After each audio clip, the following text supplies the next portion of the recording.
October, the month when we must expect frosts that could affect so many of our more tender plants, and the gardener will make sure that he's got all the cuttings he wants from geraniums, fuchsias, silver foliage plants, and other tender plants that must be brought into the greenhouse for safety during the winter months. Even so, it's not a dull month by any means, because we get the bright autumn tints, and these can be so colourful on trees, shrubs, and even on the hedgerows as well. Among the best of shrubs for autumn colour in the garden are the deciduous azaleas, Azalea mollis, as the Ghent azaleas. These provide bright orange, red, yellow and salmon pink flowers in the early part of the year, and then in October the leaves turn to scarlet, crimson and gold. Rus typhina, the stag's horn sumac, looks like a bush of fire, and I think it's often incorrectly called the firebush because of this. The leaves are absolutely bright scarlet. Then the Japanese maples too turn to scarlet, and so does Catinus, commonly known as the smoke bush. This, you know, at one time was called Rus Catinus, but then we're continually getting this change of name in so many plants and shrubs, now known as Catinus. Smoke bush because of the inflorescence in the summer looking like a puff of smoke, but in the autumn the colours are wonderful. Then the flowering cherries. But you know, this I think is where we get double value. We get the bright flowers in the spring, and then the bright colours in the autumn, and the leaves of the Japanese flowering cherries turn to scarlet and gold. And as well as the autumn tints, there are the berries. The bright red berries on the sorbus or mountain ash, that is, if the birds have left any. The bright crimson berries on cotoneaster. The firethorn or pyracantha with scarlet, orange or yellow berries according to variety. And then the berries on the berberis, as well as so many other shrubs. And we always hope, of course, for plenty of berries on the hollies as well. With regard to flowers, so much depends on the weather. There can still be dahlias and chrysanthemums. But under the north-facing wall of the garage, I have bulbs and plants. And under the south-facing wall of the garage, Nerini Bairdeni and Amaryllis belladonna.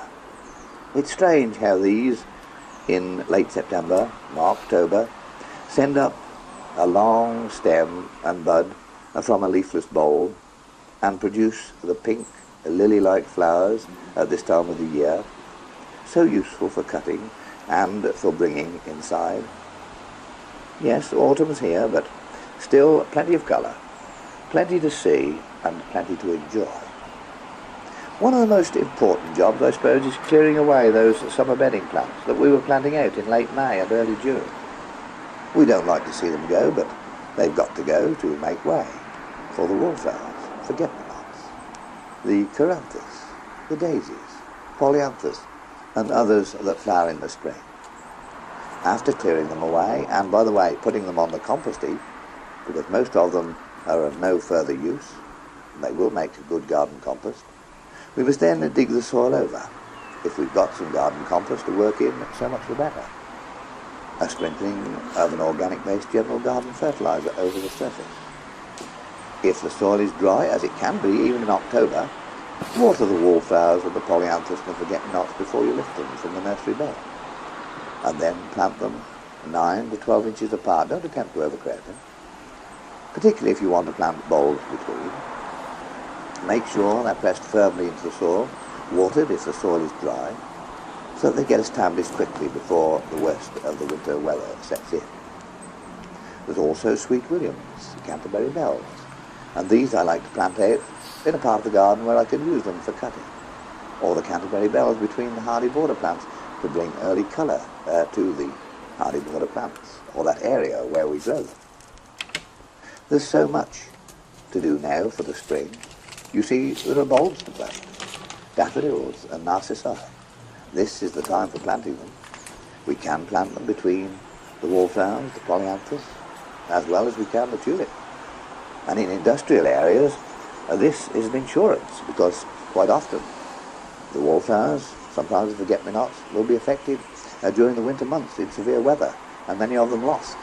The bulbs tucked away below the soil come to no harm and spring up in the spring to give a right of colour.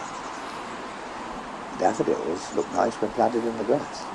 When naturalising daffodils, I like to sprinkle them over the surface, or scatter them over the surface of the grass. Plant them where they fall to give that drift effect. Now, to plant in grass, we need really a bulb planter, which takes out a core of the turf to a depth of about 4 to 5 inches. Drop the bulb in and put back the core of turf, and it's impossible then, or almost impossible, to see where they're planted. But we get the beauty of them in the spring. The only thing I've got against this is, of course, that we must leave the grass unmown in June and into early July until the leaves of the daffodils and narcissi have died there. Now, these are the larger flowering bulbs. What about those miniatures for the rock garden? Angel's Tears, Yellow Hoop Petticoat, Cyclamen Flowered Narcissi, wonderful names, aren't they? Snake's Head Lily. You look at a good bulb catalogue, you'll see them, quite reasonable to buy, and these coming up with their little nodding flowers in the spring are a real delight. Ideal for the rock garden. Now, of course, the first touch of frost will blacken the dahlias, and that means they must be cut down. Before we do, make sure that we tie a label to the stems so that we know, when it comes to next year for planting, exactly what it is. The variety. If we don't know the variety, put on the height to which it grows, the colour, the form. We then know how and where to plant it. Lift the roots carefully, and they must be dried before storing them away. Turn them upside down so that any moisture from the hollow stems drains away, and the stems dry. And then wrap them in newspaper, not in polythene. Put them in a frost-proof place, and they should come safely through the winter. After the first frost, we see the leaves beginning to fall. Well, these should be collected up. These should go on the compost heap with the garden waste, with those bedding plants and others, because these make good compost. In the fruit garden, there's apples, pears to be gathered, and most varieties should be ready during this month. Only sound fruit should be stored away. Any that are damaged, any that are pecked by the birds or been attacked by the wasps, put aside for immediate use. And such varieties of apples as Bramley Seedling, Newton Wonder, Lane's Prince Albert, a Blenheim Orange, and I could go on, a host of others that are good keeping varieties, wrap in a little tissue paper or greaseproof paper before putting them in single layers in tomato trays. This is a good way of storing them.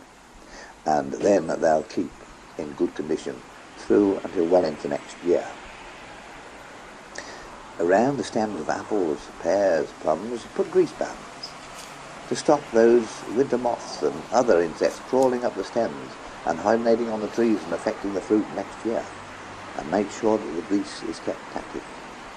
In the vegetable garden, there's celery to earth up. Bring the soil up on either side.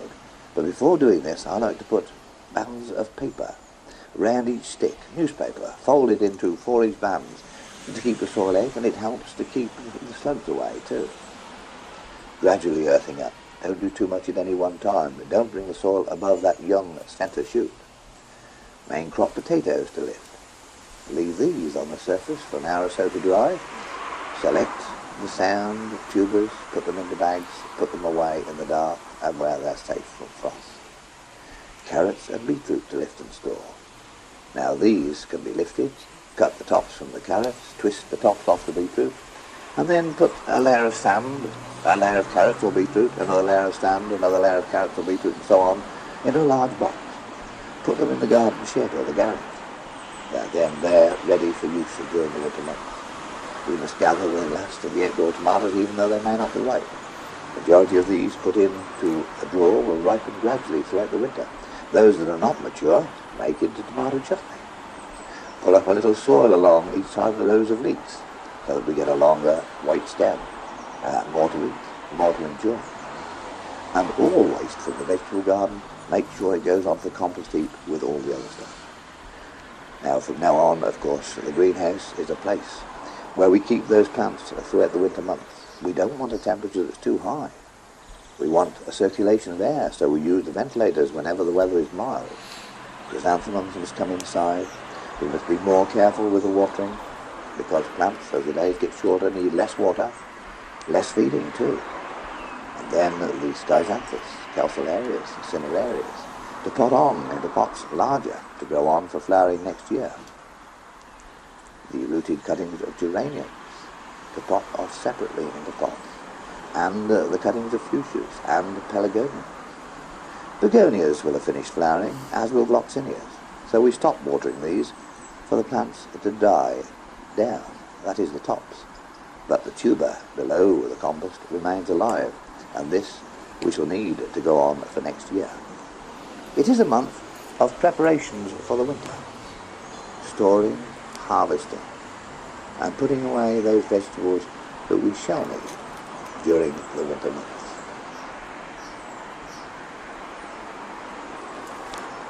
November, and we're